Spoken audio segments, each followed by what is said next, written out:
Welcome back. This is still the Trimmy brick. This is still running ChipNomad, the chiptune tracker software, and I wanted to talk to you about microtones. So you might well be aware of a recent internet sensation, Angine de Poitrine. They are a Quebec-based band who specialise in weird things like unusual time signatures, tempo changes, and microtonal music, which uses basically twice as many notes for the standard Western scale sort of paradigm. So you normally will have, basically instead of a semitone between notes, there is a microtone between each note, which is half the size of a semitone. So going up by a note is actually going up by what would be normally half of a normal note. It will make sense, don't worry. I have just set up inside here basically a very small mini project which replicates the riff from the bass riff from Sarniez, which is a thing I've covered in a different video. I'll link to one of the two YouTube uploads I've done, so you can hear how it kind of holds together.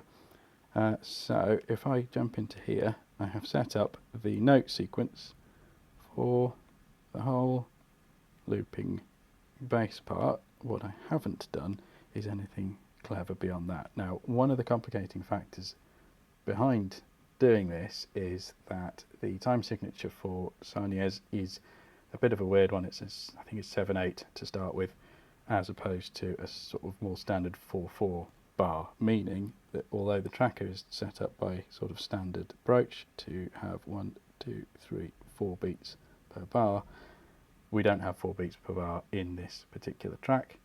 We have a different number, so we're going to have a problem because it doesn't map one-to-one with this nice grid format. There are different ways to tackle this. I'm going to show you the one that I know. The other one being messing around with groove settings, which I don't understand enough about yet to do. So I'm going to press play and you will hear something a bit like Angine de Poitrine, but missing quite a lot of the subtle cleverness. So here we are.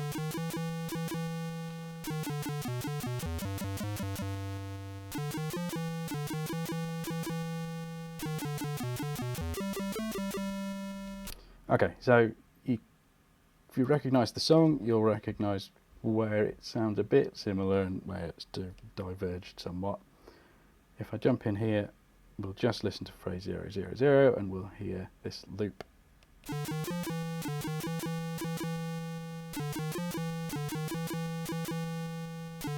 Okay, so we've got this dead space at the end of the bar which shouldn't exist and throws everything out of what should be the correct rhythm.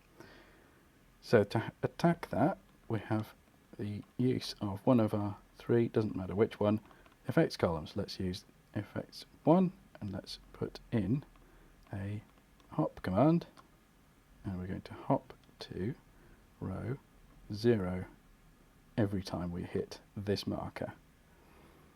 So if I press play now,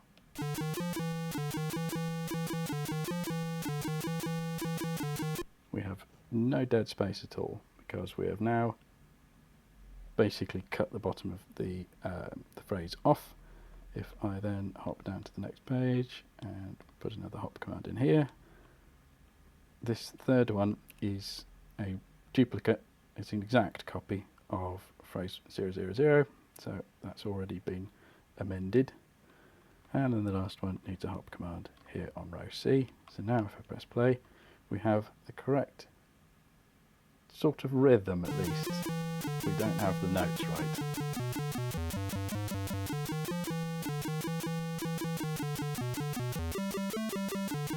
That's enough of that. So how do we tackle that? Well, we need to adjust the notes, and we can do that again with the effects column. What we can do is we can find adjust. So if you choose pit for pitch, you can adjust the note up and down with left and right, or up and down by an octave. Problem being that this pitch adjust is a semitone adjust, which means we're still stuck in the scale that we want to leave. So how do we do that? Well, there's another different command called fine adjust. find your pitch offset, in fact. That allows us to be much more granular. As you can hear, the pitch is changing very subtly as we go up and down. So what we need to do is adjust by that much here, and I'm just checking the notes.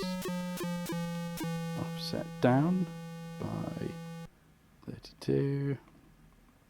You might need to adjust by different amounts, working out by ear what offset you actually need to hit the exact note that you're fishing for.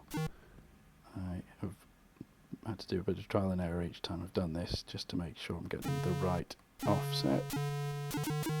But should, if I've got my numbers right, end up with exactly what we want. So again, phase 000 is next, and we've already done that one. Final one, we've got 20, 20, 20. So we now have everything which needs to be a microtone fine adjusted up or down by hopefully a microtone. So now if I press play,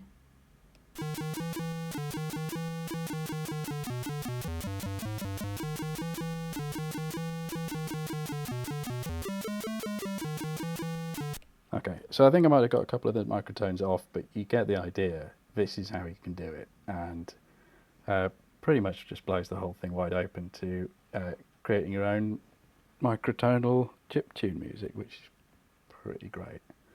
Alright, thanks for listening. Bye.